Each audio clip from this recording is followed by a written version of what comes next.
بالله من الشيطان الرجيم. بسم الله الرحمن الرحيم. أعوذ بالله السميع العليم من الشيطان الرجيم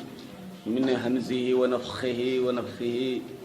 بسم الله الذي لا يضر مع اسمه شيء في الأرض ولا في السماء وهو السميع العليم.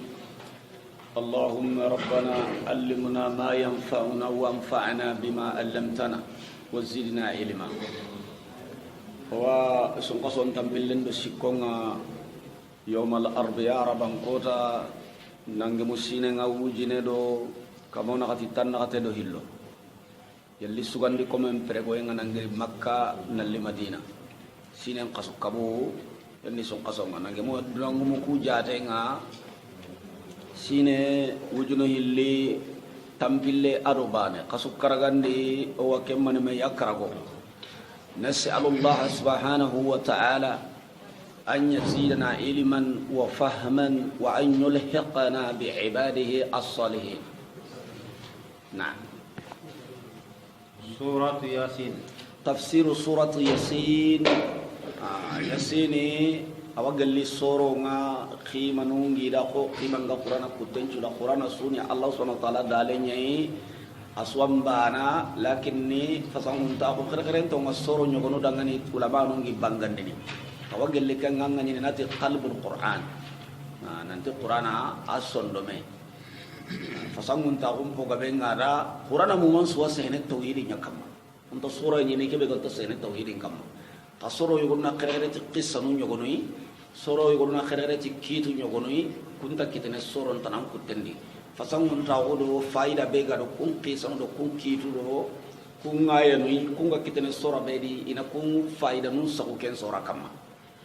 na Bismillahirrahmanirrahim. Bismillahirrahmanirrahim. Urufnu tamido kabu kalimanu nagati qur'ana kamete do soro ku tamido nagato iwa gilli kundu ay sugiri kunda fare mi raide sahaba dum kamira ide kubenu gara qur'ana sahiyan diraiba la qur'ana yang kakundwa لأن سيدنا جبريل أمين الوحي عند ينقكت فارن عليهما الصلاة والسلام أدو آي غنار التابع أدو بسم الله الرحمن الرحيم نيجا جوب تاسو كني سورة جمع أدو آي نون دورونيا غني بسم الله الرحمن الرحيم انتدي أنا بيجي من قلت نخدجي كهو كي سورة فلانة كي خباري هنكون انتنغا كدينجرا بي كي سورة فلانة خدجا كوا آي الورانو كبر سورة نيم من تتاو كندوا كاميرو تامو أدو نغاتو Allah subhanahu wa ta'ala agar nabi nyimen fatin di kotambe jangka qur'ana nyiman tendi kenya le sura mani ganyame de nanti ke sura nyame on daga ke sura bani la ina kundua farenga daga ke aya warab dono tai bu ina daga warano farenga fatin kotambe nyame agar sura be jop pantenyi no kumbe jaga gani ga khebbe ke be hobe gane aya musiki segene kamundi wala kenya man tendi kenya na ياسين. أقول لي حروف المقطعة حروف نهلي يا يكيد السين يري الله دلو يري ماني دا نسورة ياسين قري قري وري كينيا دا سكون دي سورة كي يا إني قمريا سين ني شمسيا حرف باني وتو قمريا نا حرف باني وتو شمسيا ni tokki nalle wara sura ke mengare ke sababun ni mani Allah da kenya romania ke to kun jagane kata Allah subhanahu wa ta'ala na wal qur'anil hakim ayni Allah subhanahu wa ta'ala kunaire waw ke wawul qasim wal qur'ani al qur'ana ka uridi kunati qur'ana ke be al hakim akiti dan tanya mantag gemuntin den ngire Allah bangi subhanahu wa ta'ala إنك لمن المرسلين. أنك محمد أنا قال لي غيفارو نايدة يو إنك أنك محمد من المرسلين أنا قال لي غيفارو ناي غيفارو نونكو قيسا نونكو ناندا إغيبارم كوغابي كوناندا يا رسول الله تو نيونده بيغادي كده إغادي نكاري إغادي تورو إغادي جموندي مخombe رسولو هونغابي قيسا كوناندا غاني أدي كمبري ما دام أنكا غاني غيفارينيا hombe nu gara khayfari saman ton kita gellillo koy gellito nyamunde iga sabari mo gobe iga ni faran na hundi annabi ni magunda ngendi mo kebe kama anki annabi an kana gelle khayfari nyaade madama anga gelle khayfari nya annanya sabarana an kana faran na hunkini ho ho gadan kita no gondi anna ya khayfara saman ton nah Allah subhanahu wa ta'ala ti annabi nyemenda anna gelle qayfaru nyai qayfarun timma do nyananga anka ini faru nyamanya min jumlatil mursalin nah على صراط مستقيم ango kille kamma ala siratin kille kamma mustaqimin kille kibitul muntengani yani Muhammad sallallahu alaihi wasallam farinya na sikanta ken anyi memma sikanta laga hoy nanti torang na human kamma walli gadan nakari mo be gad mo ko binu tengen danga sedo katudan tanda wannan cika hoy fare hetangala kai fare nyana anka hini farunya aha maka simmango sankunda ko kamma de wayri do kenya tengenai bidiam gume nyani ya ken ko annabi hilaro koy hari bidiam gumun kanati annabi nyimunda bidiam gume ida ke hitoro annabiya hari hilla kapanu kanati annabi dangani ti yado dina be gari sankunda dina nyani ando dina be gari kafir dina nyani ni ko ko non annabi dangani koy Allah subhanahu wa ta'ala ti ayile kumma kan tromba de innak anke muhammad wanna gel qifarunya ala siratin anyi mena killi telongonte nyakam manna ina killi telongonte ako isronga ankan dan tengo kille kebe kama kenya to ne as-siratul mustaqim duwa ngendo alla nyaage intu meedi ado salle do bati asuni mani ken killi telongonte wona ngari dina siratal mustaqim allo wara killi telongonte kama wara ngara ken killi telongonte hututa mangwali janna hutu alla dan kana hunde nyaere annabi anna killi telongonte nyakam made farasa man tun cuga dangi do kille kebe angkai mena kenya kama anna ina sorong kere kataya nah تنزيل العزيز الرحيم tanzila li azizi tunkarani ndanake tunkake be lahul izza sembe nayada lahul quwa sembe nayada anirani ndana horenga arrahim hinne logon tintunka ahinne arrahim ismul bala Allah kebe hinne nda sulogo hontano nan Allah hinnan ta umma kinyangala tage honto ay hinnan ta on kinyasui ka hinne nyimme ho kere kere nte be ko kallem ballesa be suda kenta kendi de janga dum ko ko mena kenga kenda igata da hinne kere kere nte tonga arrahman hinne logonte kebe li tafsirun nyo tanda ngani duna do la rasune mandana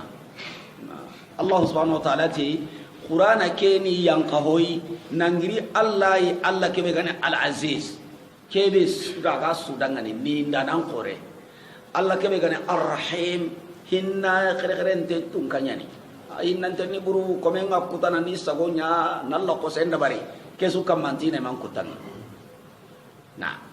litunjira qauma kudo sorona gonge lamu li ta'lil unjira ba'u kubenu habanu ga magonge ke litunzira qauma kudo anke muhammadu nasro gongo lam li ta'lil qur'ana nyam agariti yimbe benu agariti bihinu benu alla da suko qur'ana di agama o ko serenga qur'ana nyake ngabane ngonya alla kutana hore qur'ana li menyani kudo anna gongonde nyata isro kubenu gongondana mariana qaso litunzira qauma kudo anna soro gongo fare mariana qaso annabi nyime mariana qaso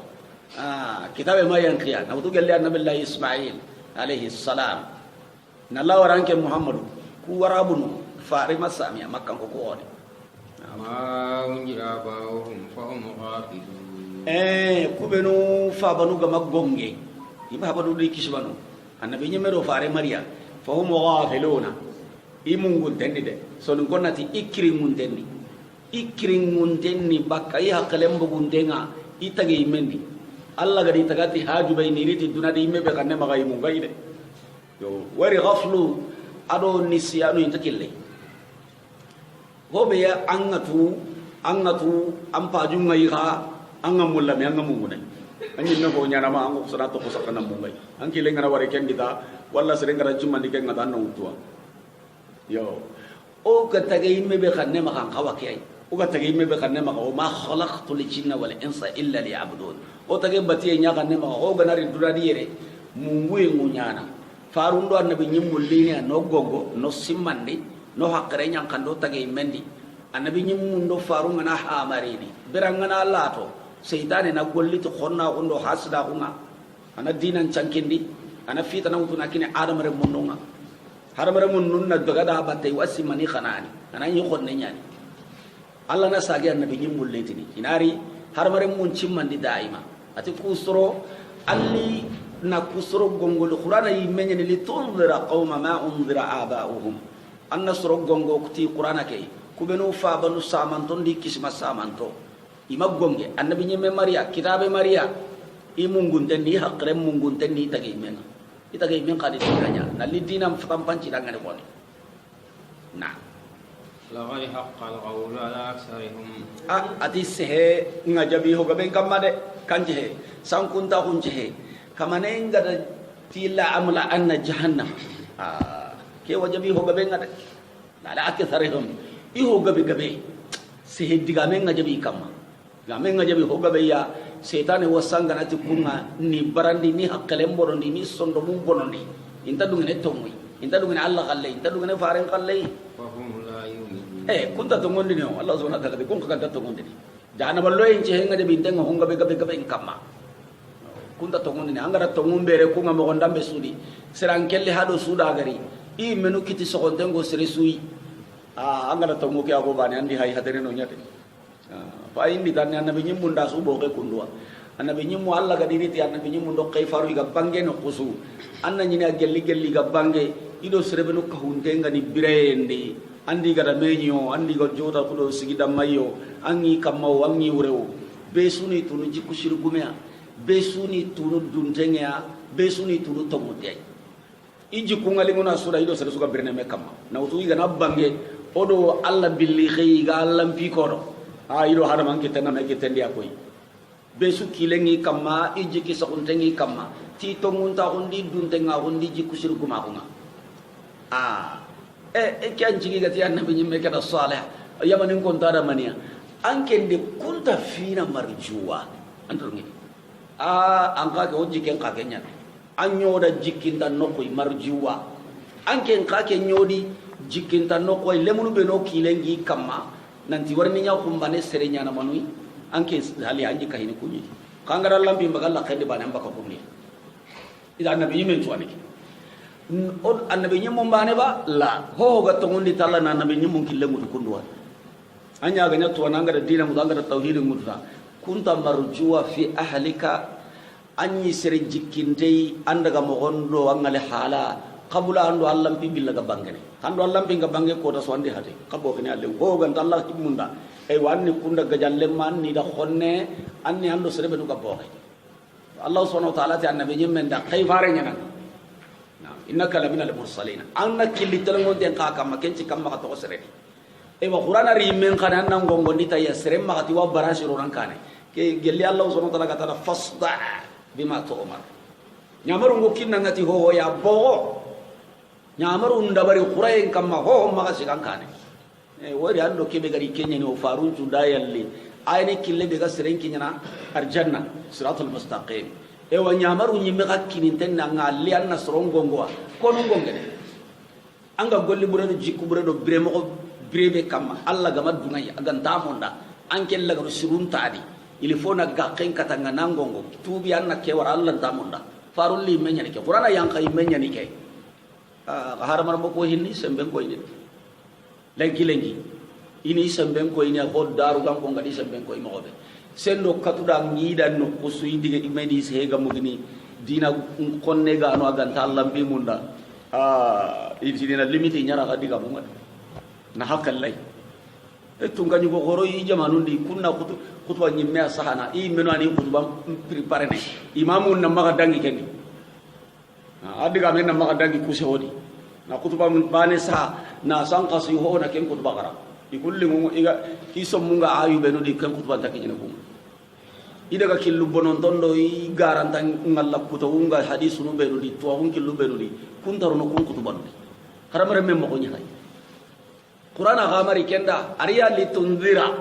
qauman anna sorogongo ma unzira aba'uhum kubenu fa be magonge nan qaso imungun tani de yakrai kirintani bakaslama ko inta tu dina ngani kebe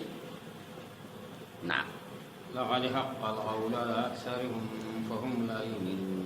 sehenga jabi ho gabe kamma ko ikunga inta to ngani angara qur'ana ko kun kamma mo sudi hawre heti maka koni la anna kono hujjan nasigi kamma akinyanga anda bugu afami ambara hujjal sigan kamma wajibi ngonge wajibi tabligh nanya bayanun nanya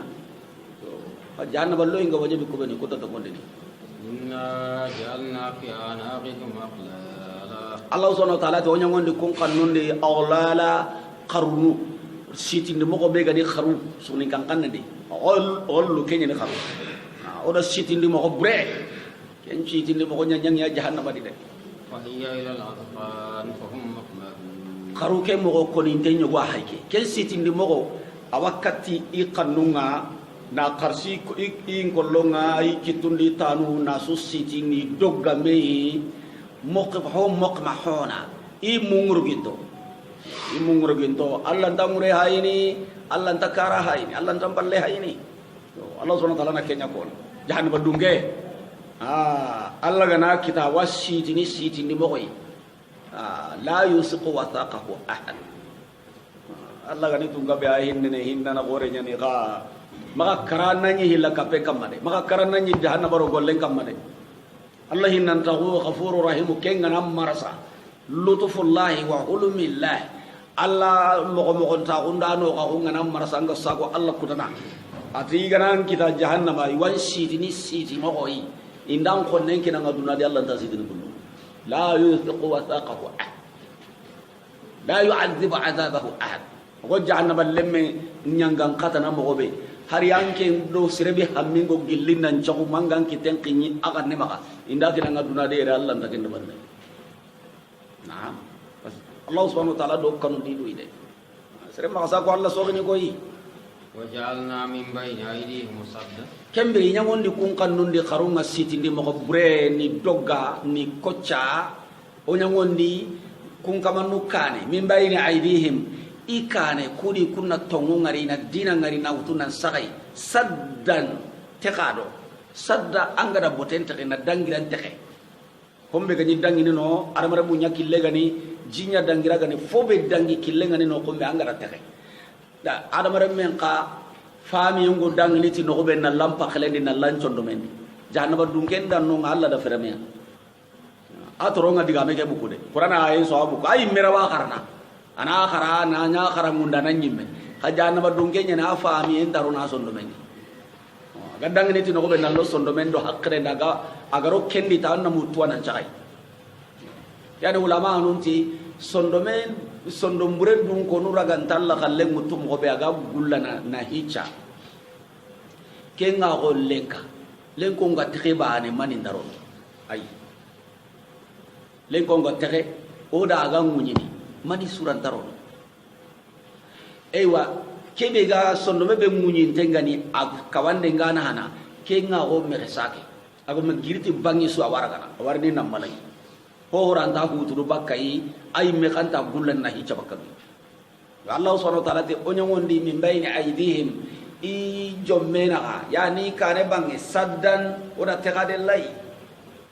i halle bangen ka oda tekade lay yani خلفهم سدا awagelli halle bangen ka tekado saddan ado suda warisi wa garanga suda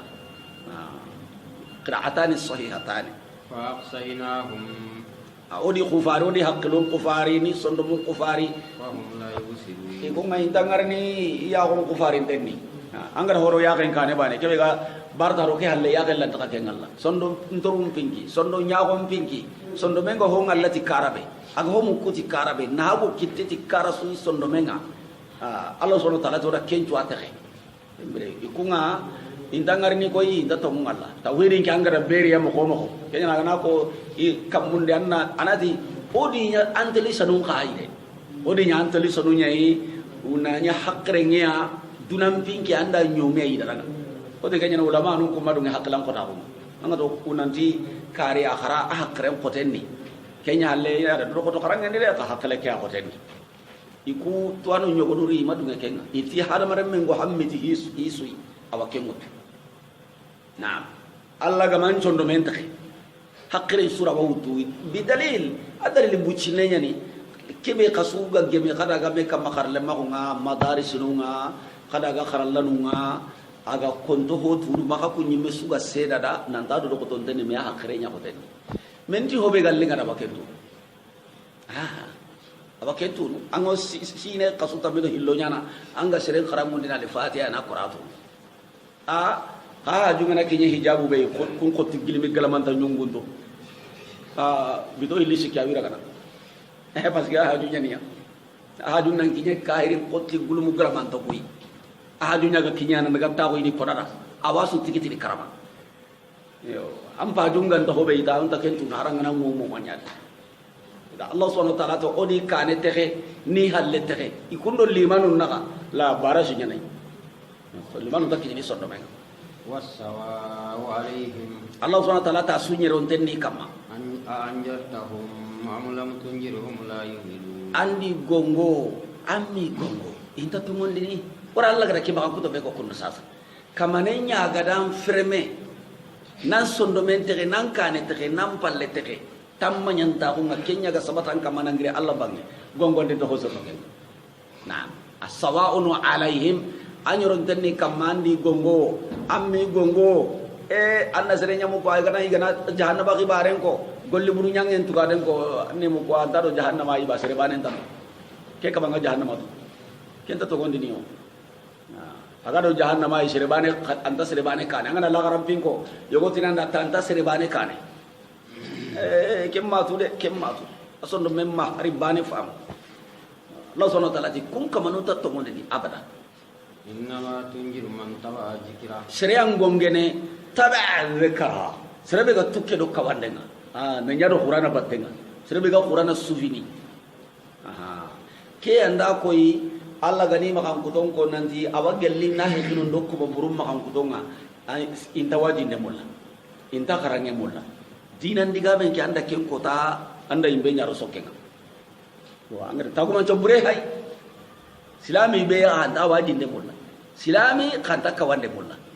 anda dinam masalam mulla Allah subhanahu wa ta'ala da koyoy kenni sorone kunga awara rantaro ni sonno men kaybe ga qur'ana asubini anga wajunde nyabatello ndini anga do kharange do kharallanu nyai anga do wajunde do wajinda no nyabatte Allah hinga ko ni no be anna do kunye ken ngongene ade nama tunzuru man taba'a dhikra qur'ana dhikr qur'ana ni dhikrunya serebe ga do qur'ana abattenga anyi mega tukaya ango angasa ango qarna ango angasa qarallanu ango trinkana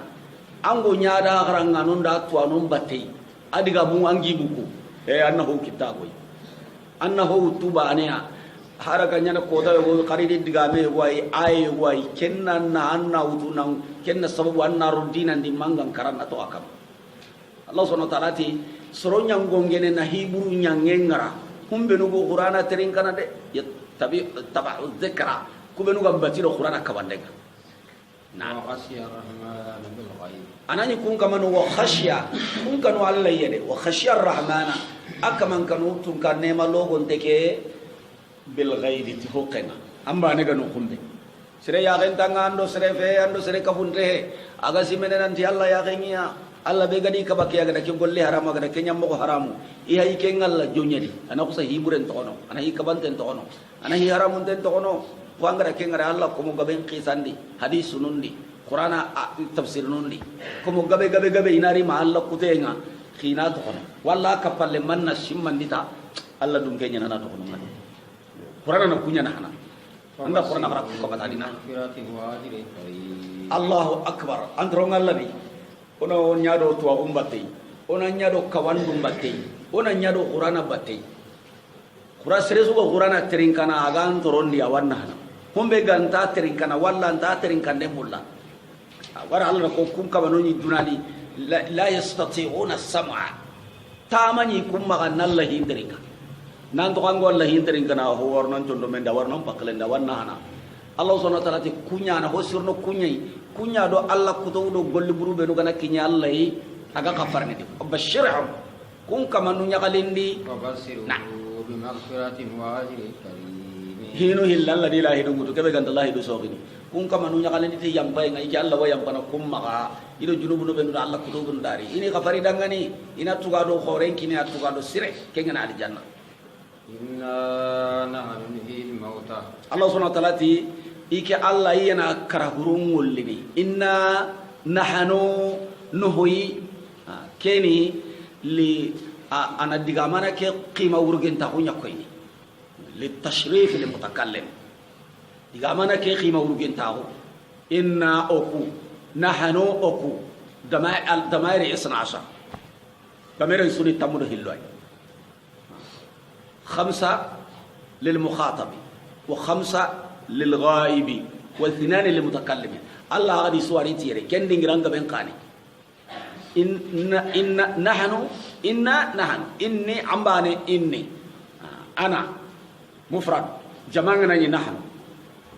الله دي سوري تيري إيك الله سبحانه وتعالى نحيي الموتى الله باني يعني إلا ريت دي فيلو كي غادي تسرنا نجبونا يعني دعامنا كي قيمة قرين دا كي نعلل الله دكوني atau ena hurungul lini koy Allah bane na hurungul lini hurungul la nga xaba dunadi xaram mo nul lawai kamu nul lawai xaba da gumul lawai ba ma genna do yiga kubenu in ko lon kutu an nyilli tokki may jinna nu nga sangana tiya ay ulin daran tano ko horan ta hure birandini Allah ta yonkinte hure birandini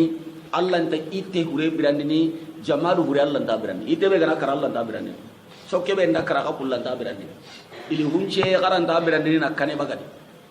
awa yonkinte gona kara karanta birandini Allah bane ni nuhyi lil mauta Allah subhanahu wa ta'ala di ike Allah ni tunkabe ko hure cuwi ga su birandini wala kitibu ma qaddamu wa asrafum o hon chana qaddamu igara kanna ngara ko golle su da bara ambire ke no gondi khaire ndombo ne ngani awasa ene dambatte kiraman katibina wada qabatenga wa inna alaykum lahafizina kiraman katibina ya'lamuna ma taf'alun ango golle su da bara ango sahe su kono malakiya dungo sahana dambatte i menu gara golle su be nunya ado golle buru be nu gadi dabari ndebo i menu fiñanginto wa atharahum adi batu angara sere ma tarasi bure to duna di yede de ono do ko to nya anna tarasi bure mbuluka barajen do khairi na kenya di mangam kara anga do gana ana hanyi dukare la kara hi bure be ganyana Allah kute be ganyana gare be ganyana andu do ko to nya ma kengare na ware ma hedden na sanki akko ngenna ware agollen na ware kanya gare hi bure su joppa duna wuyin kutenga nanya miliyari sine ho gari ni aga golli ni tikenga ampalle amaware iwi bar ijunu butim manten kita golli bure gani ame wugo butina daga ka hanke ma golli sire ngani angara joppa naam bidia bure bede bidia num bede bidia jubure nyani bidia june haramenya wari kuntele bidia gumu ngada kana ro ke hadisa kai gata man sanna fil islam sunnata hasana ko ne to mbana ko ni golle Allah subhanahu wa ta'ala bidia hari hosiri banen ta bidia kulla Allah farenti kulla kello minna na serebe gana hi sire jo pati sunna halle honta nyana sunna ngagama da bari nan kaso annabi sunna nyano ko magayre sunna gabe no magayre aha odi khara kitabu dike iwan me wanyangini ba serebe gana Allah farin sunna be nyamonde joppano kumbe anya ga da ken sunna joppano me anke masunna ko dunadi amma sunna dina amma joppa dina ni de kenta khilim bidiya ide farenti sunna man sanna fil islam sunnatan hasana tayyib Allah mbatte nyana amanya kakara amanya kadde ben amanya kabisi dendi amanya kakkanda amanya kabire nyimmedi islam dun kana kai anna go nyanya nda islam ko nyimme joppa de be go salla no do islam no ngona mi sidim bi men tan anya nda mi sidim bi joppa no gono nyogo na haydi mi sidu ka sallen ta ni de wari be kana sallen kri an kalla anya na miskine nyai walla de be mo no be wara bullullo ndi sallen ta khilli anya nda salle khille joppa no nanti gare nyani anya nda juma joppa no diga men na du dina ngollu annabi gollu nda se fo as-sunnatu intonya ni ga manyi nyana no hube kiani hadith nyogo riwayat na tini mani mane ahaya sunnata anda wa ibenda sunna birandi umitati inyi gara kencu nakare no silami no nyana no iga birene me dina ngolle go no anjima anya ana dina ndiye me kunda karina bagadi ibendari na kembirandi no ado man sanna fil islam sunnata iswani bani farendi ga buntu ni bani angara bodo nanti sunna njoppa kenni a golle ani dina ndi asli nyanai khasro yo no anjima imatu wa hunti maka walla nyino aware makandum kota gudo dunam muri killu irawa na fobre rabate ni bendari na kere nouvelle no na are koni ndanan tui na golle nan sagenya na tay naam ko be ga ko yiti ka fule kiro wara gar hilli kisuma no do ko babu fil itikafi an godan ni kitabe an gonda kay nyinino babu fil itikafi gelanga na risala joppa anda sumen ko nan duguta ina itikafu nya tokkinai an ngana re hadise ngai inda sumen ko nan duguta ina itikafu nya joppa tokkinai tayyib o ko njare o mangari de be kedi aganyana kubanu hara joppa ida sunna nya ko at kya to ni masalla sunnatan hasana na sino karabitu misa sawanya na alhamdulillah khairin po gore ko no nda joppa aka kumpara nabi sunna nya ngali ahayaitum sunnatan nabi sallallahu alaihi wasallam wasanantum sunnatan hasana kaga da hobe joppa misidundi kakuma joppa dinan di me kada joppa misidundi debendi debe be ga manyi nyana misidundi misidu be ga manyi nyana batiye battano maga battano be ke golle ga manyi maga farendi ga munado ke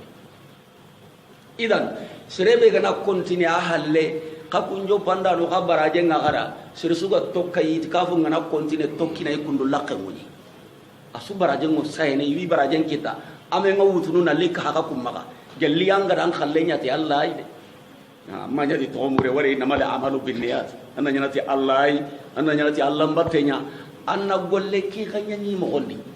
golle dambe suwani ke ngana nyana allah mbatte ananya ti allah ida allah subhanahu wa ta'ala gatire naktubu ma qaddamu hada mare mumbiranta gondi ga golle be nyana o wasana ida imme ga hakka ke be nyakke ngo sayne ibatte itrasi ankara halle anya ga hisre su joppa anya ga hisre su dabari na kembira abaraje nganda sirem pakke su gari na ngolli tayi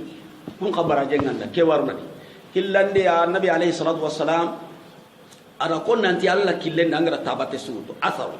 tabate ne atharunya nangirang kandi na limisi denga anta jakko ko sahinanda anta batte so anga sikki se sudi anga nan taw mutu tasu ago sikki se mbake su kamma o danga kinyana misi denga se puncu bane suwa se denga nda qiyamang kota angara tanca kasutu kengunya centimetre njate sui asu baraje mo sahinanda misi de liyamba ne ba sallemba mbade la daga na karallanga fis o gani fi sabilillah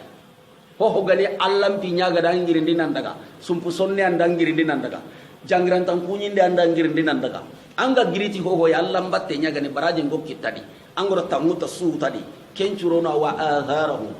ibatu kiani fare misi de sallallahu alaihi wasallama yo sahaba no yogono yino ikanu do misi de nallatu ikanu do misi de nallatu kaina harakatu no nalli sallenti man kana misi de ndi annabi zikirunti man kana misi de ngaro ngakanu yogono yino illi yenga kinya kun kusa giri kanu kuyi nan daga halle o ga kento mo be ka kaga na le kana bugu kun ga bugu kusoro be no do miside ngallatu buru e kun kusa nyamulla na nyilleri ni taawno kudi do miside na tito annabi da khibare mu adi gara me warati banu salima ida mu nan ti kaw mulla na li taw miside tinto le tiyo ati ka kanu ko batte jahene ade diyarukum tuktabu atharukum ataka fayla to yake bedi gelli ga gana giri maka galle aka tabatu jahne kaga biram pakke beterana a centimetre jahne anga da wuce be nyadi militi njate be nyadi anga sigi sem pakke su kamma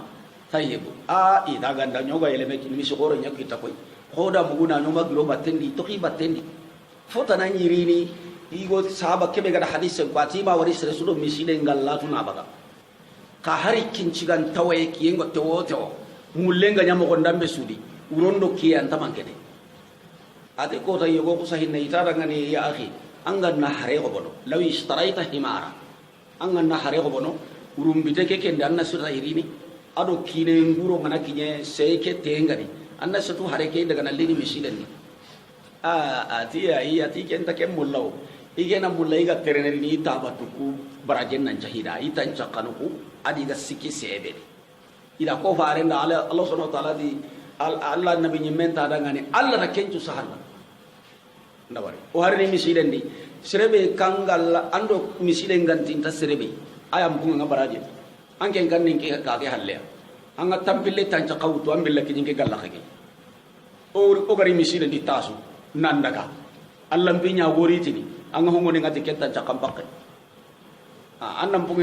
ngelo misiden nan tintanga anke godangini ke kan anna 50 metri tera anna 200 metri tera katankana anna militu tammenya kata sere sudo misiden gon tintanga ado misiden galla tanga nan pini baraji wara watan caka gabe mutudina awa wucenya na terne anke takemenya na terne kari tasu nan daga wa ngona baraji Allah subhanahu wa ta'ala kenya ko Quran suratu yasin naktu ma qaddamu wa atharahum harabara menguro tarasi sunya Allah bindi ke musaynya anya gara batti subagande Allah hindi karangendi to umuriyendi angara misiden ta amma batten to dunadi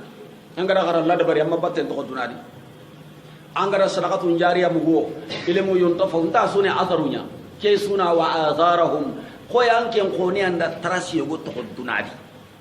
hisri nyange nyani ke ngabaraji kite batte nyani na to batte ke mablugin na nyamelew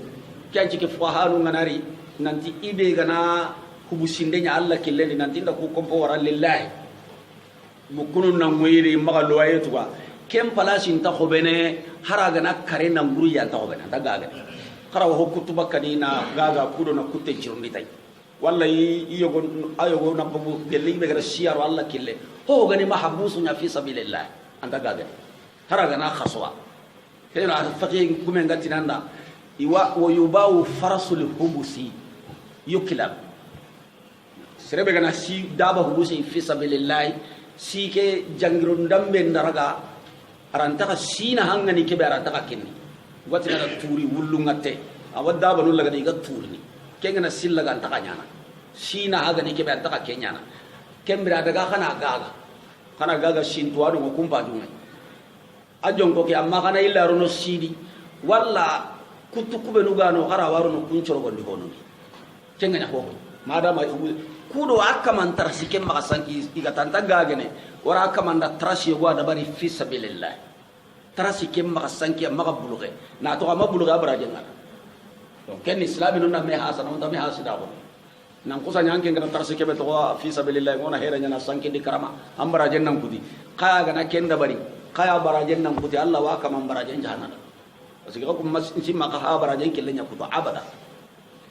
ya Allah subhanahu wa ta'ala ti o wa haramare mum pinya munten sana qaddamu o dam belega kalangara gollu belu nyani wara dukane isa hante ngano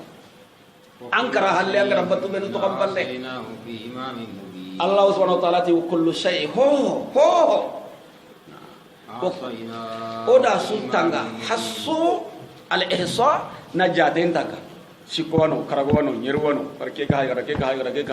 na Allah sulta ko meina nya globalin totale ni mani mega Allah subhanahu wa ta'ala do ke tanga de kwa ho dambe ga de ahsoinahu oda su jaten tanga na kafuma mai honta sankini fi imamin mubini awag gappedi awad bataghedi asahante kenta sankina Allah bange koy ada mara munya de sunan trompene ho wano andanya ina gando kimam pa inda ni no hari golli nyangka anna nyanda lernu yo golli ina mungu misa anda hoyo gonya anni mena mungu amma sah kala bange kenta no asu sahantenya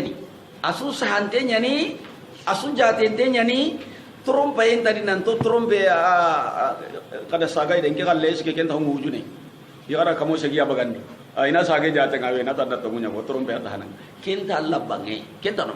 wa kullu shay'in ahsayna kullu shay ho dambe anya gada nya golle do safe awo sirenda ho bure oda su jaten tangana su kaum mai asu santen ni Allah bang yang tersangkini nah wajib lakum masala sihabal ghayati Allah subhanahu wa ta'ala ti annabi nyemenda tali katan coro kudangani de debe dun konu wari kun ta hunde na debe gelli gado yi kun debe me anta dunadi ikunga duma kasembe gumedo banna hudo titir gumu debe yogo khibare misalen katida ngani gabaran lampinga uga de halaki mo ombe ina hakale kita tanan katundi dan coro kuda ashabul qarya debe dun kon ijaa al mursalin birambe farun gari kende be honga be nati tafsir rum poga be sahana tanna intakiya ka jagandano li ti taban kembira Allah rakhiri de be wa khille de be kan de be ni yo Allah ko kun de be misalen katida kende be dun konu faru sikiyam batundu do me na lekatiya ngat kan kan ko ta ko hore biram be oda faru hilli kay katiya ida kumpara hano hilli da sugarande orina faru ku sembendi ti fara sikande hara hanari hillandilli sikandilli ken kan ko ta ko kembe ide ha ko ini makkan ko nga annabi alaihi salatu wassalam aganya nya anke ndi bani hayme anke bani ani kay fare tanaka hunden tanga tidde be kandun ko to yogo de mudang ini nyi ke aken kamma fara hanari ida garandi ki Allah ma kurtida ida fara hillandin ka hay hari sai di kandun ko ta ko ki Allah ma kurtida ida fara sikande ka hay ku ko isembe nyanci Allah kaniyaba akon tiyaba ga farenya hillo siko ay ana mulla miraga Allah hinnan tengi ko monga ame adi anda hillan cike ina tubi ina to mullaga faqalu inna ilaykum mursalun iti dangani o kuni qinta hono ay katakai faru kuda kya ko nida fare ndo annabi nyumme inda jambudo to goro no diga hitike bi ito kuni khay hono ay ta Allah do khayya ona lir risala kinyanda kai nalla farana on kinyanda kai qalu ma antum illa basharun misluna igandon kota ko ida ki ajabi ta ko manya ho iganto o me fataga ki bashariya dunya na kai ta ko ni adam remmo o gai menu ni adam remmo mane ka difference no da kana ka kunga haso no kui aga nyana fare o do Allah na ka ma anjala rahman bi sayyi kandon kota kumpo anga do ke ni garenya iti Allah mahari bane yang kan Allahu akbar awa kahirin ko gabi anda keko hari kelenki kahirinya ko gabe na kiya kam kahir no nyogo ni kahira bosu ida sagun tenga ini annabi nyindangi to ko kunni annabi nyimunya fara samanto kuni farunya kitabi samanto ni kitabunya ido fare be gadde banga sasa itila kenya ngara fare he ki Allah ma kitabe kinai kanan ti Allah ma ho yang kandi anga to ke hu buru ita Allah ma harib bana yang kandi ho gati Allah da yang kandi ho gati Allah di khay ikumpa kada sugara di Allah masyriqi ama kitabe yang kandi ama syariah yang kandi in antum qakum manya ho iga ho be jabi ni faru kusikia ganta ka garana takzibuna kana inangara wa garen kutunu soronga na saka ka gare ke ananya heddenga kakunanya hedde ke mangkenda kanan kenga qalu rabbana faru kusiki suti okama rabbuna ya'lamu inna ilaykum lamursalun itando kamangari de o kaman ke ngatu de ya alam o kaman ngatu nanto kuni farunya ikata kai awre man wa kafa billahi shahida Allah seden tenga tongu menda ngani bane sakan tongu kei annam malai makawara abu lengwanda na tongunya kama Allah seden tenanda kutiere Allah watu nanti wo o kei ndenya kata kai de Allah watu nanti mendo kei kata kai o hiti garanto magare ko na wa alayna illa al-balagul mubin aywa honto kam maganta kijandi di bangante na wala kan len ko na kijandi suwanu kusa kore kay lengi suwanu korai jamangumun kontai debugumun korai kagumun korai anyana kammo wori wajibi ne serebana ne sukamma amare honu ko anna to mon ko da anda nya kundal le munna Allah galle ke to mon ko da Allah kalle ke tongun ko dira ni maratai anna diri sei maranga ina moyi de bendi nanya jikun dambe cui o ku ka ko me ke mo ko tanya de se ko kenta akon tamana tai ina hoko kenga he gadalla kalle ke kam kundan nanya kenga ande bendi anya hidde gume ko to ko beno Allah gadi khali hanga de be ke man ta hundi de Allah yanda ta hundi de mawo Allah tongun ko addinan tongun ko anna anga bito illi sikibe nyanai angka ke amare honoku Allah subhanahu wa ta'ala nakiyamu nah Allah faranahu sireswanga no kumbe ko tabe anyani ra'i anyani mas'ul anyani kunga nabi nyimendi farenga de Allah nanya tirnde yawmal qiyam surto ko nabi matonu annabi nyimme ke be Allah gada ay nyang kanda kama qul hadhihi sabili adu ila Allah ala basira ana wa man ittaba'ani jallanga do annabi ci suga do annabi angolle nyen nalla galle ke kijandi na bangandi na fatampanci ho ho ganki takendi annaw anga kumene duna ho hoido kembate anna yambadi itiyo ku honi Allah ndo kay katakay honto kama gantana ko na kinyandi na bangandi na makabite to kadi ken ko ne ano kama hakenga amma na raga sondo mundila ken Allah ma ka kinyandi ndeke honto kabana kenga de قالوا نعم. إنا تطيرنا بكم iti ono ne mbura ko tagai hinna tatayyarna iti faruku da ono ne mbura ko tagai nah لئن لم تنتهوا لنرجمنكم aka gama hate hanga tiro ke baka bakan dia da bana ke ngiri gelli halle ya koy an gama hate kai kenda joppa gelli ya dan ta hana be ga bugu adam are monde alayhi salatu wassalam Allah ga regel ma beriti ya kun kibarendi ada kya koy aka keda ne he an gama hate la aqtulanak ngama yagre ke wari maga nankri awa kahiri tu gollen ni kay inam baka na killi buru nyanga nan tu gollen ni kay tongu menda ina kiyai baka nder na annabi ni mundo faruma e wa hari lenki ke jaga sedi akatu danga angama hateke angama kewara angama kufilu sanca angama ke odon ku monu sombote ndengara itimani inna tatayarna itono ne mbura ko takai kiyam ko ne annabi ni munda Allah hayde be nyakono faru siki ga tembe do mei katta kandu ko to khorobe idi ku ngani muno non kuno kamelle ni khairi be ga ni de bu kuno gondi ini muno no kwa kunu hinu be no igadi nyako senga serenti nyana kapum baru walli nanti ke cukabantenya ni awam hilla kapenya ni bidia no nyani sasa no nembura hum pakado kita kamenta karini kenta kanyana wori jinna no nguru kay faru ngari bane shaytanu ndaga tauhid nga joppe bane shaytanu ndaga na shaytanu nyaga ji daga na hinu be no tu wandi kallu be no tu na likina kay kun kada gana de inta golle na kada de awa yiti no ne nyani no nenya annabi nyimmun no nenya kay faru sikiti mante ide ka o ga dan no nenya kita takai kian ko annabi da sallallahu alaihi wasallam mak o fare ado annabi nyimme qur'ana ga yanka kebe maka kian ko na ga yimme dan nan tano ni mbrahu ntu intenya ni kenya ha ga kenya kian ko nan kada hari kelengi ko iba imo ko imagino jubono ni ba awa ko kamenga na ko problem ga nanya awa ina di ko mi ko igana igam maka hinum bonon di sasa kakati kunjuni bidianya kati kunjuni musyrika kunya kenya halle mo koy wa hayno so kena kenna bari ando ke mo ko giri minna angkara mo ko bange angkara mo ko kada kita ko igram mo khoron tuka me asu telle tuke shaytane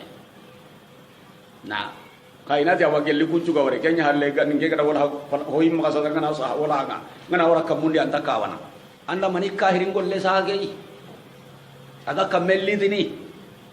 hoy ma sasa wodo lere do honni kamme ngari ke khibare kundu wa ganani boga he sasa wode kati kunni kairin killunya kenya alle kena mo hoy ko dabari sasa ananya o hajundai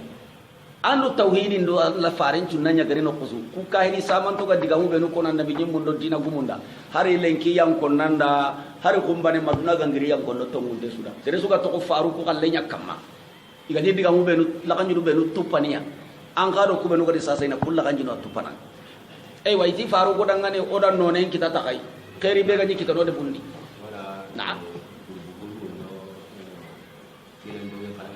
nah to da wara wata man ada mani mangkan dia grupu parce que kaga ma grupu nyada bari sinen ceraka sinen tasirono utoro ngana kiri angana de be ga madde ma angana do de bendi mangamu sinan jonge nan tahu na hadaman na meni hawa iri ke annabi nyime fulani ha sinani ida kan jonjo ko torondo to ti ke su bonon tan no da wara awa kenya halle sinan jonge nyang kharange ina ti iri sarakan ni kiyai kana sarakan bagandi ina tu hulum bagandi dongo hakki se sirenga mani gare dike ke giri minna awrana de ba a hadisi de ba kundiri san to giri minna imuru ango nya muru nu kitab manga sadu dan namu gelangi wal angan tamodi nun khatun killundi gundon killunga la mo be anti khawalla kullu kunni hinwa igara gara me kharam ko sam kun tonga di rondi silama kun nondi jalli sine ngama joppe ko ta hananya gani lenki sinan jongen na khare na sine ke mo onchu ko aganya na kamme garini kamme gattarni hankenga gabuno aganya na jangiro nyai balawunu nya gani khasahare ngai igo sugar anna ke da bari yagare sugar anna ke gobbinda be da bari anna ke gandim paso soro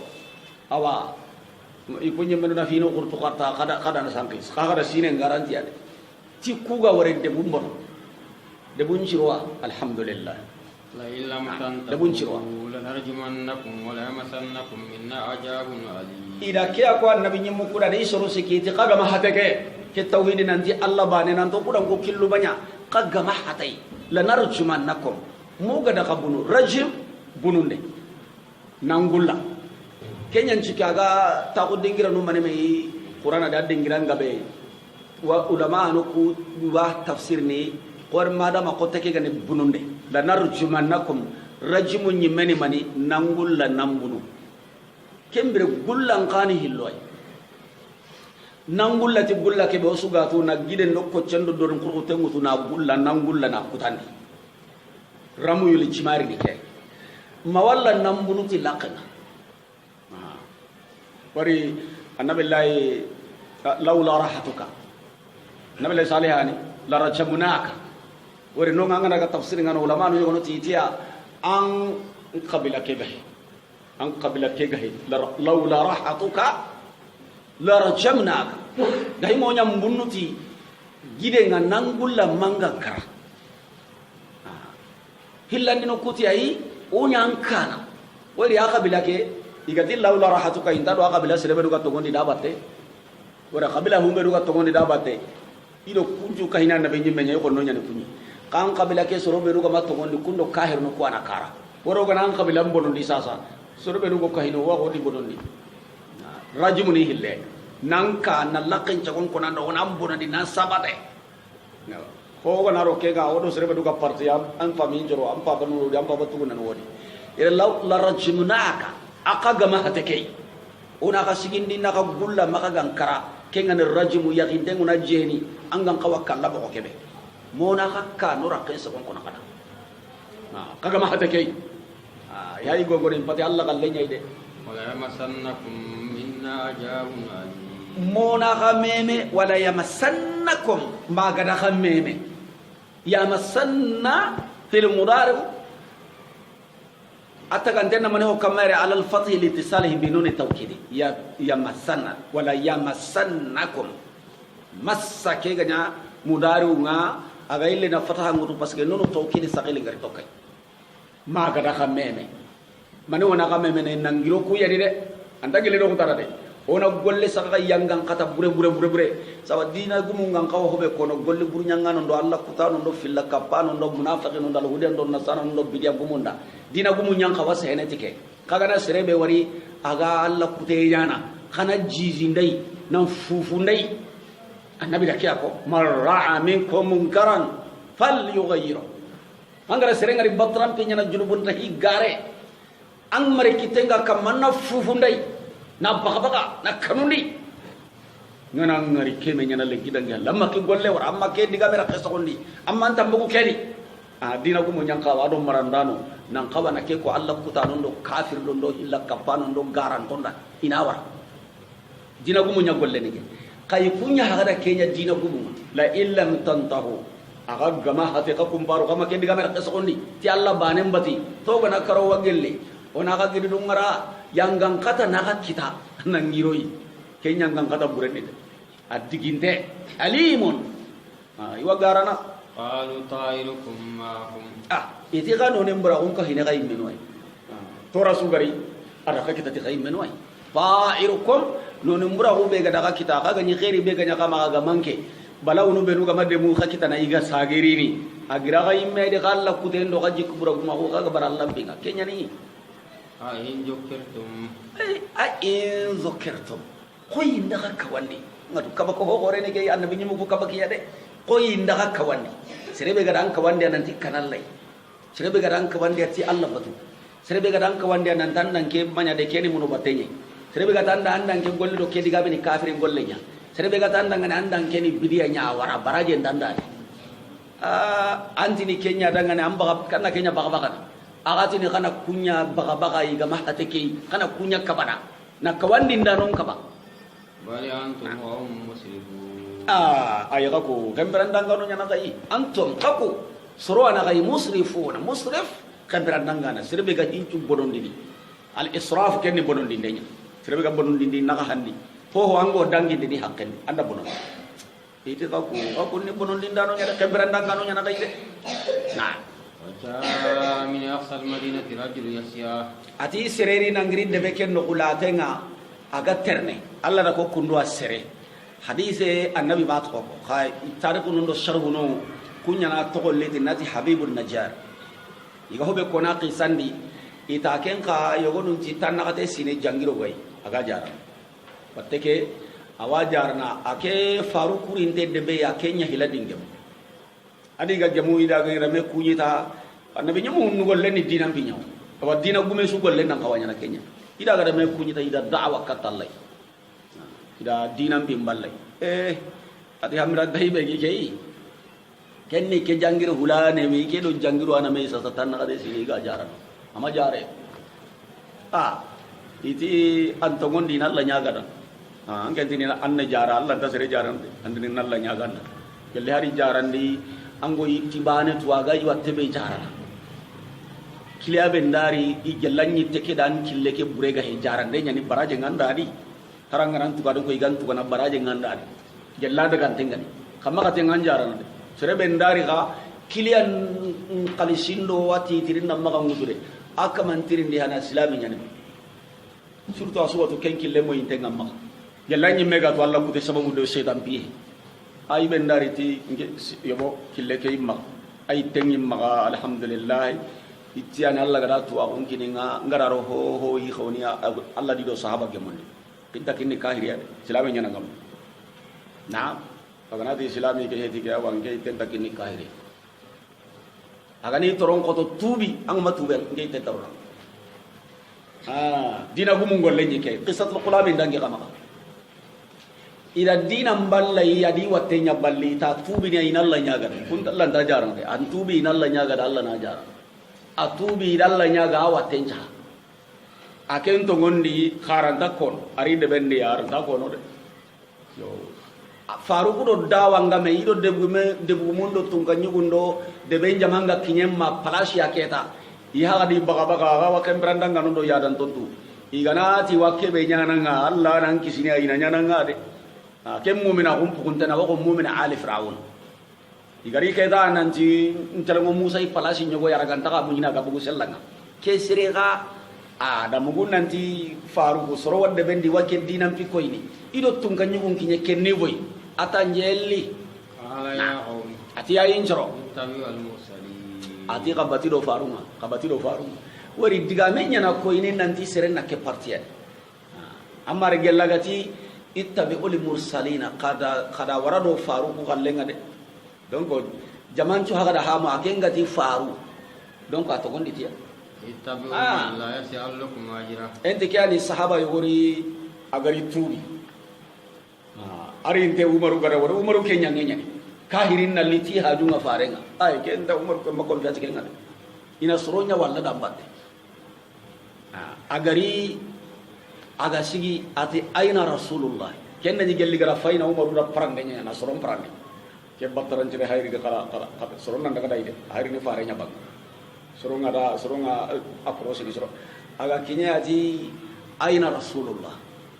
kella gati aina rasulullah asuki leta agati Allah farenna menna parce que silama kungan ta sonno men atini aina muhammad na jalla gati farenna minna tanya men asuki leta ana ngati faren tan ni anca faranna kun ki go gariati katokki do farunga de katokki do farunga kenda ko ya kento man la yas'alukum ajra katokki do serei humbe ganta katirindi ni tugade iriya iwa dawanga iwa ka khilli wurondo kiye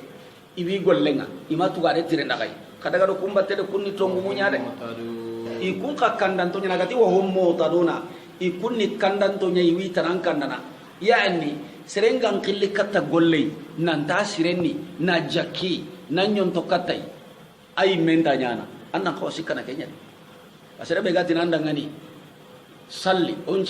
cumu on tauhidi ti Allah on Allah nyabane i mewa ina dina ke gollenda bari iga ka gilli katta ke be i mewa kamma kaya ringa i mena kamma ina dabari ni apete ti haranga na kaya ngo kontone kun kalle ke me ngado wajinda na garanto be nudo kabani serebe no gar wajinda ina wajinda wa kama wadi kam ko be no ko dakara kunya terika na Allah kalle nya ko na kadangani kaga no kuy menwa hay haramare me ke ni na kasinte ayda angarna ken makoni Allah maken ki qur'anani farim maken ko sallallahu alaihi wasallam ken beti dina ge digame nanti suronda imma kan ken pai an ken khani wajibi ani na khutban karni kamma ki maga an ken pai de inan diga mu ko atrenka anga kebe kono kenya ni tongo alla kallen ni kiyai faren kallen ni kiyai anke nyimenta kam anke ni dina bononda nanya anke ndo katunde nyankaba alla da ay liti kenya ata'amuruna an-nasa bil birr wa tansawna anfusakum wa antum tatluna kitaba afala ta'qilun hakle nganga sehebe kono aywa gabenyan tigiti de kira banna lembure nyaga na wajinde na ndo wana de gelli ngaro wa sere da ngani tegedi awa allah pinyane anna yam timma ha munafiqi allo no sere nda tegedi yak sere be gana allah ti sere be gana kenya kafiri nyana nga kafiri be ga tawono anyani anga here ayen na danya allah na danya yube ga kono na danya agati munafiqi anyani agati jena na anke be gani jena na anyani mani sikisina ken mani yam bay murena ken aw hak hada nifaq munafiqa ko nyahay gori nde sunta jikkube allah ganako an ganara ya ko anna fatan panji serebe gata una kama nyaga na galinga dan kare koy ha yam bay murenta kendi iskisin tadi gori nden tadi hubundi nden tadi allah subhanahu wa ta'ala annabi nyimmu habibun nazar koy garato konko kenyai allah ti sere ngiri madde ben no gulate ngani tampaga ati mare mundangani kato kilo farunga de kato kilo serei ganta ka tirindi ni muso inta tuga de tirindi nakai ikunde wa hum iku imeli hala muhtaduna kandan to nyani imenuna kille ke kamma iwaina kille sere be gatina nda igo ondo misidin jalle nya sere ni de tambile do baraju nyira nako kadaga salle miside nyari de lebunu kadaga miside nyari de kadaga salle ni kadaga salle miside akenyi menda telle miside kena mulana miside nkara mana sigindini kasalli ade salle nya sireni akenyi menda salle ni kadan ke golle ke silama kunge arna kade made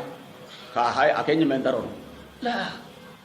imenu kandan to nyini wa hom ikungali halanga imenu gani sromu beinui muhtaduna ikandan to na killenya kama iga kakille kata kille kebe kembere kada wara di batte kana di batte nyai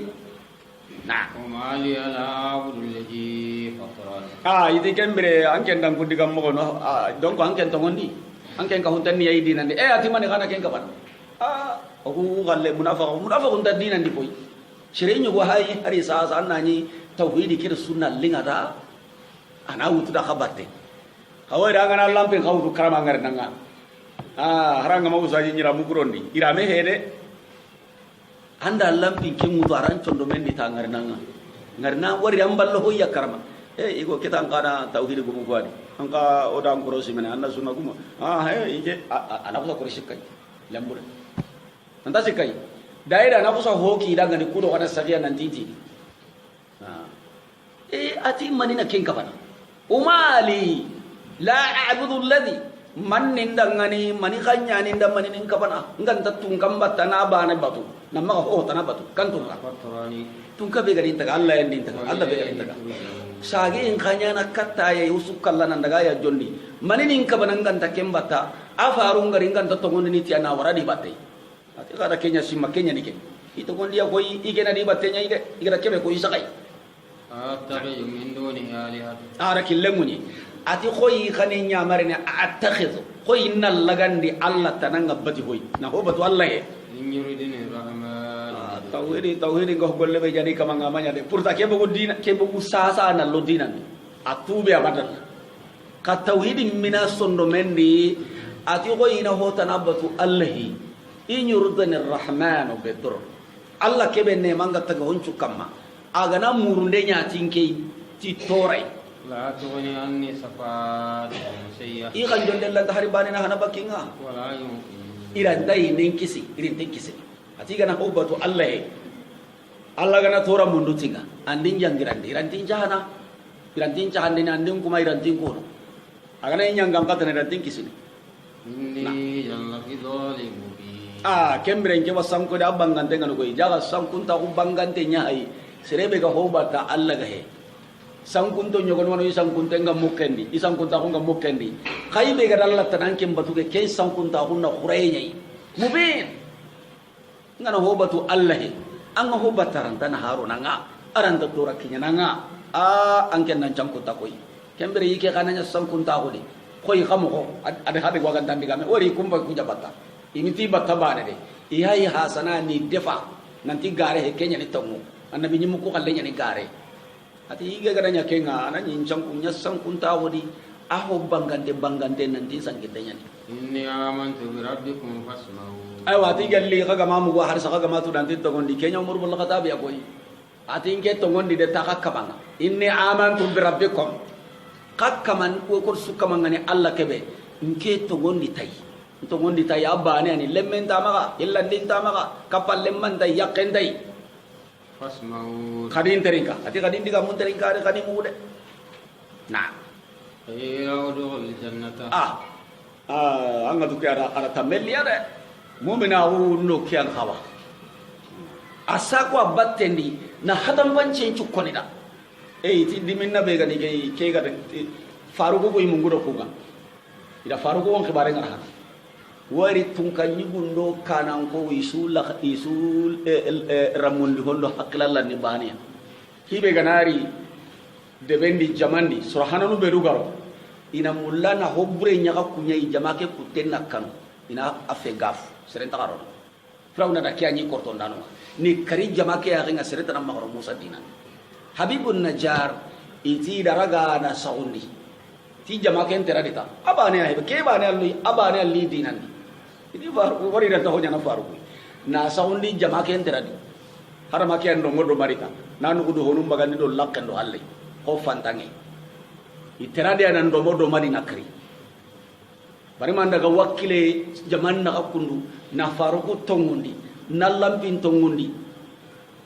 hara anyi mukai hakra gumuntini kiya anyi mukai ta kanam presente kundu kenta nyana sereta na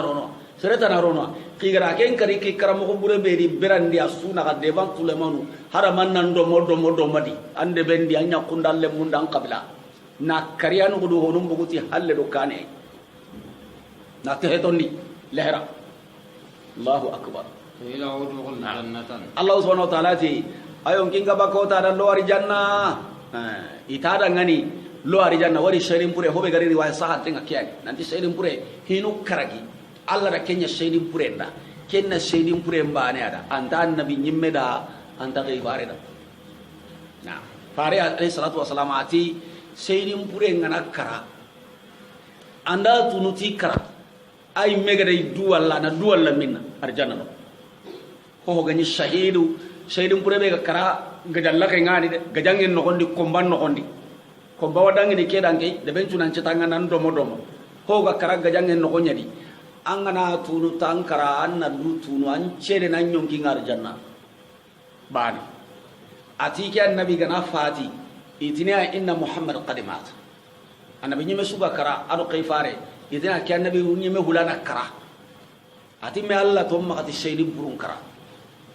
la tahsabanna alladhina qutilu fi sabilillahi amwatan bal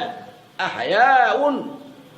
onta tini shaydi purira kara mari shaydi pur igana gadang igana nyame parendo sahaba no alaihi salatu wassalam igana fiendi igana serebe wariya kara itinia ustushhida fulan anti mukui bada igatini ka far karugurana kara abada ustushhida fulan karugurana shaydi pura istushhida hamza ashaydi pura wara allati magati kara abada imakara asikandi intayan kini fare ati ke imme gana kara ini yankini Allah fare nyana hokono kenga toko hokedi sallallahu alaihi wasallam fare nga fati ya makoni adde ban tule bonu ga sikki kenda nyi non pakka umaru sanki magaron digandi buwakari gari aga dangi nan daga ana nogondi na irame mbuga ya gonga sallallahu alaihi wasallam nambi haka manira kenta gai ati tibta hayyan wa maida am prince no ambrante sono kallibani anan kam manda karanyami kallen ta kanke kane agari baru nya da puan cagai aboga ille kati soro ay wala ati man kana ya'budu muhammadan fa inna muhammadan qadimat na awa farenda ke ko gella ga makara ati gana kara itinya muhammadu kara amati rasulu agaga fatiha deklare kunnunya inna muhammadan qadimat wa man kana ya'budu allah fa inna allah hayyun la yamut nakrana ngadu litini tagai seydin pure wonta tina kara na otini istishhada ida anta yanqini annabi ida yanqiyati da kayfaru yanqiya ike gana fatini yanqine ida yanqiya de digara kija wakarin dang anga wora fati aisha kompenya aga fati no ko kebe kompeke adi ida bakari kompeke adi khaburan choke kompeke adi abuli kompeke adi igala same ona nyana kammo da borana ba ko furun ko tida tigonda suraga sugi je melli tawan sinkali tagangi je mendi kanne mu kompeke di sire isu ho honta tu konda ko kaba borane kada dira munyanki asuda mu ki torondi isu sere dome ida dira munyanki idan ati ke gana kara isalliniya annabi nyimen do kay faran ju isallina suya ka sallin tanya na seydin pure hinu karagi seydin pure onta yankini onta kasankana onta sallinai onta tini akara nakato karagandin nanda tunuti kararan asede ne duyar janna aw kallen kitunga naraga ori kallen naraga no hanga kiti yalla gana nyamiliti inda dan to kubenu yonkin bakke untoge agana immate ne duy sere ne duya war janna ku karagi kuna seydin purenna seydin puru nyimmanko khoro be yi kono awagelle keigo na yasini yigo haraga nani gara to koncha batinde nanti habibun najari ken to go mari qur'ana de ya mari hadisi Allah subhanahu wa ta'ala ataga karawota dangani luar janna ayon kim bugo tawti luar janna ila dukhulul janna yonkim bagari tawti yonki da luar janna qala ya laita qaumi Allahu akbar ya'lamuna bima ghafara idi serema isrum pasana keigo baga koy aga kara aga dunya re janna ayille la samenen nannate ike hagara ke golli buccin nan tubi ke wuccine idi kari ke karamo haga dari janna lingoy be kita aga ille natene isoro ku ganda tu i haga ino be iga nema do khairi beeri igarati akitati kebe iganna kentu no sai gana utu bima ghafara li rabbi ati injila ya leita natanga nsoro ku gantu ini bima ti hobe sababu nga ghafara li rabbi nkama ngara khafarinda nkama ndi muhimu manya alla kutendo sankenda wondo kaira kunyadi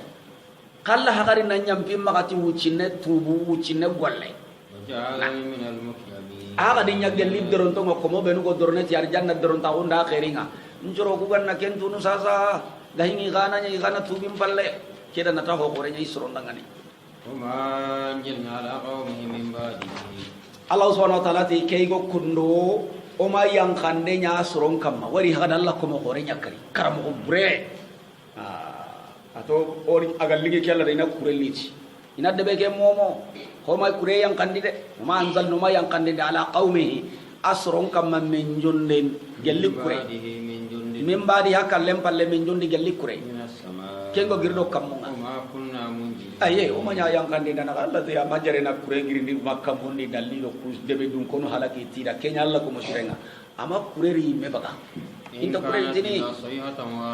amanya wo iganta sonko bane sembe ngalla di de malakiyan nalli nan kulo agana lahi nan kembane a halaki na ka kunde be ke bane a halaki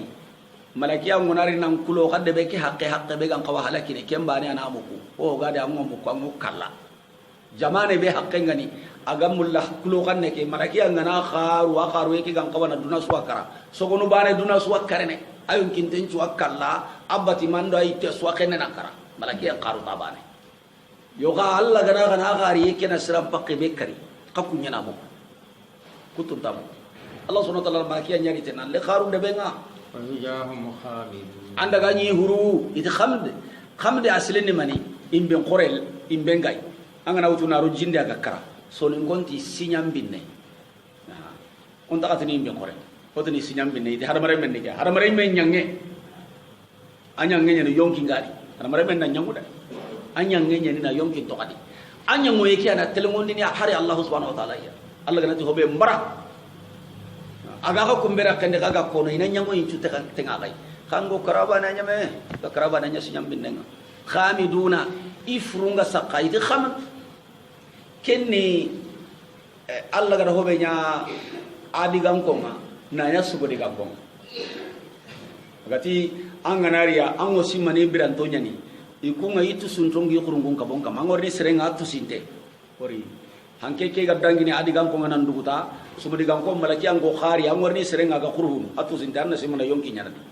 me atu sinte ke haya karaba ne hede amuti intenya di lew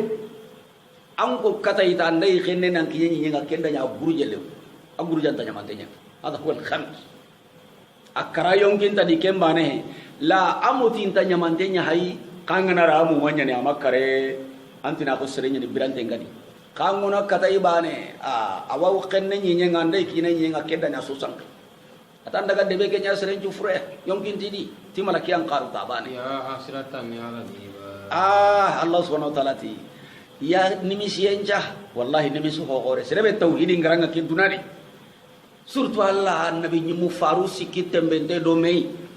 na likata kayde bi bane na giri hara hana hara hilla hara shikka mu'mini bane aga kite kara ken ka kari karam ko bure ko ni qiyama nimisi makuda sa to ngungari sere su yanga barat to muke utunan kara qiyama nge ngan kiten kenye de ko tabi ya abdul zalima ala yadayhi to nyangundana mushriku Allah kudana agi kiten kabunu makunge nimisi undangani to mulya dunadi dawari ibangutu igamatu daga do annabi nyum batay pada garo faru usurban nasi amari kuy gel antari ni gel fare suyi ganta iganya na tolin to ngatai na kem fare suyi na be be ina rakatu alam yarau kam halakna qablahum min yali kum mangariti hakkale ngaina ngarina famu mani me jamandun ko nuni o gadi halaki jamandun ko qaran jamandun ko shekli mani me takuram pakeni dunadi jaman dun ko ni gada wucembira ke dunadi idan kem pakati igama dunya Allah kallenga igadi halaki gelle ga ganta asudu kamane to ko be ko ngada na ati yanga boga da halaki ndanya ikun kane gelli jaman dun ko dangi to sama to ikunga inta sagane katiya koy ite annahum ilayhim la yarjuna hinu hilli hananni kubenu ga halaki gada ga inta qarini de intakari ini anyame angku kara anyame ya